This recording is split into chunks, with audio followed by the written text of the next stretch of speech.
తిట్టినా, నేను ఎక్కడ కూడా ఒక్కరోజు ఈ రోజు వరకు నేనేమైనా ఎక్కడైనా వచ్చానా సార్? 2 సార్లు పడి ఉంటాను. ఎక్కడ? ఒకటి, ఆ రోజు ఇంట్లో లాక్స్ వేసినప్పుడు విరగ్గొట్టేశారు. సోదరుడిగా నేను ఉండాల్సిన సమస్య. నేను ఆ రోజు కూడా నేను ఏమైనా చేసినంత చేసినా ఆయనకి అక్కడే వెళ్ళి అన్నకి సపోర్ట్గా నిల్చున్నాను, అంతవరకే అయిపోయింది. దాని మీద నా మీద కేసు కూడా పెట్టారు. సరే, కేసులు పెట్టుకుని ప్రాబ్లం ఏం లేదు నాకు. ఎటువంటి వాళ్ళ మీద నాకు ఎటువంటి చిన్నపాటి తిట్టిన నాకు ఇంతవరకు ఒక్క అన్నెసరీగా ఆ కుటుంబానికి ఒక్క వరడు ఎక్కడ వాగినా ఆలోచించుకోండి. నాకు ఒక 1000 మెసేజ్లు పెట్టుంటారు. నేను అన్నయ్యకి ఇలా సపోర్ట్ చేసి ఇలా చేస్తున్నాననేసి బూతులు నాకు, నా తల్లికి, నా భార్యకి, నా పిల్లకి అందరికీ 1000 మెసేజ్లు ఉంటాయి. నేను తప్పు సార్, పేకపోయినా అలాంటివి మేము బయట పెట్టాల్సిన అవసరం లేదు. వాళ్ళు అన్నారని మేము అన్నాం. ఏం చెప్పదలిచారు అసలు? నేనేమంటానంటే సంయమనం పాటించండి దయచేసి. ఒక పెద్ద కుటుంబాల నుంచి అందరం కూడా, పోనీ మీరే పెద్ద కుటుంబం అంటున్నారు కదా, ఈ సంయమనం పాటించండి. ఇది పద్ధతి కాదు దయచేసి. ఓ పాప అద్భుతమైన మ్యారేజ్, మంచి మ్యారేజ్, రెండో పాప MBS పాప చదవండి దయచేసి, కంప్లీట్ చేయండి, ఉన్నతమైన స్థితికి వెళ్ళండి. అన్నింటికీ అన్నయ్య గారు ఉంటారు, మేమెవరం ఒక అన్నదమ్ముడు.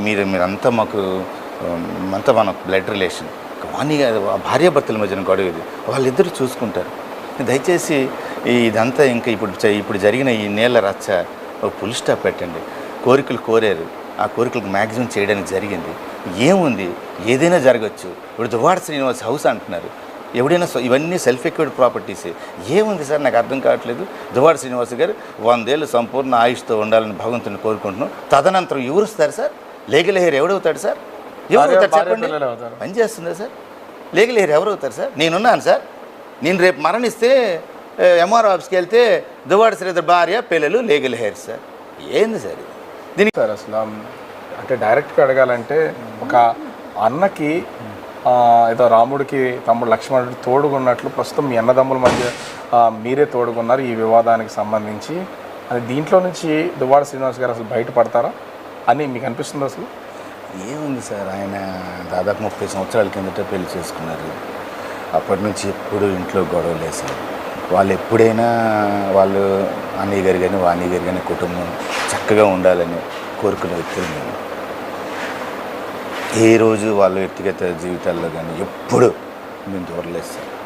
మ్యారేజ్ అయిన తర్వాత మా ఇంటికి రావడాలు, మేము వాళ్ళ ఇంటికి వెళ్ళడానికి చాలా తక్కువ. మా అమ్మగారికి కానీ ఎప్పుడు ఒక్కరోజు మా అమ్మగారు ఉండే రోజు ఒక నైట్ ఉండే పరిస్థితి కూడా లేదు.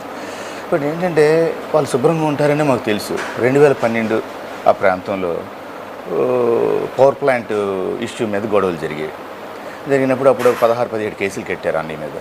ఆ టైంలో అన్ని కష్టంలో ఉన్నప్పుడు మాత్రమే నేను టెక్కి వెళ్ళడం, అక్కడ సంబంధించిన లీగల్గా ఏమైనా ఉంటే బెయిల్స్ అన్నీ పెట్టడం, రిలీజ్ అయిపోయిన తర్వాత అలాగే ఇంటి దగ్గర పప్పు చెప్పి ఇంటికి కూడా నా రోడ్డు మీద పెట్టి వెళ్ళిపోవడం సార్. ఇది నా పని సార్. కానీ మీరేమో అన్నకు తోడుగా ఉంటున్నారు, అన్న కష్టాల్లో ఉన్నప్పుడు మాత్రమే తోడుగున్నా అని చెప్తున్నారు.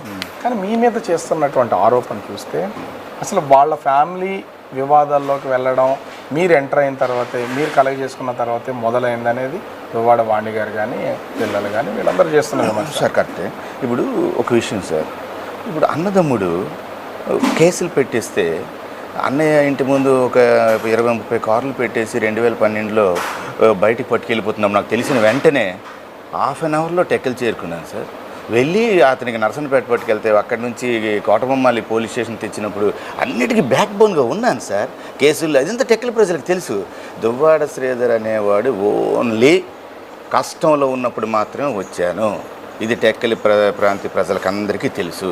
సుమారు అన్ని 24-25 ఏళ్ళు రాజకీయ జీవితంలో ఆయన ప్రతిపక్ష పాత్రే సార్. ఆయన ఏమి అధికార పార్టీ లేదు. జనరల్గా మేము రాజశేఖర రెడ్డి గారి అభిమానం, జగన్ అనే దేవుడు, అంతవరకే సార్. జగన్ అన్న ఇప్పుడు జగన్ అన్న 2014 వచ్చిన తర్వాత మనకు అధికారం ఇప్పుడు వచ్చింది 2019లో ఓడిపోయిన తర్వాత ఒక 4 సంవత్సరాలు 5 సంవత్సరాలు అధికారం ఉన్నప్పుడు కానీ ఈ దువ్వాడ శ్రీధర్ అనేవాడు ఒక సింగిల్ ఫోన్ కాల్ 4 మండలాల్లో 4 పోలీస్ స్టేషన్లో కానీ 4 MR ఆఫీసుల్లో కానీ పోనీ ఎక్కడైనా గ్రెనేడ్స్ వర్క్స్లో కానీ ఏమైనా ఒక single phone call Duvvada Srinivas brother అనేసి నేను చేస్తే మీరు ఆమె చెప్పినటువంటి ఆరోపణలకు అన్నిటికి కూడా నేను మీ టీవీ సాక్షిగా నేను దేనికైనా సిద్ధం సార్. మాకేముంటుంది సార్, మేము ఆల్రెడీ వెల్ సెటిల్డ్ సార్. మీరేమో చాలా వెల్ సెటిల్డ్ అని చెప్తున్నారు. చూస్తుంటే లొకేషన్ చూసినా కూడా అలాగే అనిపిస్తుంది. అసలు దువ్వాడ శ్రీనివాస్ 350 రూపాయలు కూడా హాస్టల్ రెంట్ కట్టలేక గెంటి వేయబడితే నేను కట్టానని ఆయన మామ రాఘవరావు చెప్తున్నటువంటిది. అసలు ఇందులో వాస్తవం ఉందా? మీ ఫ్యామిలీ, మీ అన్నగారు చెప్తున్నారు, దువ్వాడ శ్రీనివాస్ చెప్తున్నది మా అమ్మమ్మ వాళ్ళ అమ్మమ్మ ఇద్దరు అక్క చెల్లెళ్ళు కాబట్టి అందరి ఫ్యామిలీ ఒకేలాగా స్టార్ట్ అయిందని చెప్తున్నారు. అసలు ఇందులో వాస్తవం ఉందా? మీ అన్నకి 350 రూపాయలు కట్టి బయటికి తీసుకురావడం వాస్తవేనా? సరే, ఏం మాటలు సార్. ఇప్పుడు మా నాన్నగారు రైల్వేలో బ్యాగ్